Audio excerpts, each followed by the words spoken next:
So x to the third graph looks like something like this. So we're supposed to describe how this translates from this. Okay, so our textbook says horizontal stretches or shrinks happen when you're doing something directly to the domain variable before you perform the function. That's what this f means. This is, in our case, f of something is the cubing of something. So we have a horizontal stretch or shrink according to the textbook.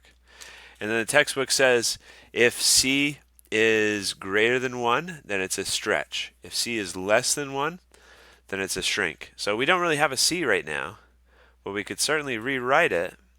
This is like x over 1 over 2, right? Because x divide by 1/2. If you divide something by 1/2, then it's the same thing as multiplying something by 2. So now we've got to see c is less than 1, so they say that's a shrink, okay? That's a horizontal shrink. So to describe this in words, you would just say that this function, when compared to x to the third, has been shrunk by a factor of 1/2. Okay, and then when you're doing something outside of the cubing, so you've cubed the x variable and then you multiply by 0.3, then that's a vertical stretch.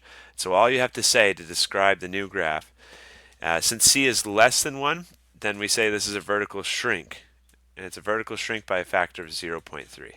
Okay, I'm not too big on the vocabulary of horizontal stretches, shrinks, vertical stretches, shrinks. I just want to know if students know how to graph these. So it should still make a cubic graph, right? But you'll just want to be talking about it, and you want to just make sure you're using those data points that I've shown in other videos, right? To make sure you get the right graph, you can make an x and y chart. So if I'm graphing this one, if I plug in 1 in for x, 1 times 2 is 2, 2 cubed is 8. If I plug in -1, you're going to get -8. So I just want to know that you can make a quick sketch of that graph to know what it looks like without a graphing calculator. So that's the graph of y equals 2x cubed. Okay, so if they're for the textbook's answers, that's what you want to do, the horizontal stretch and shrink, just like I described.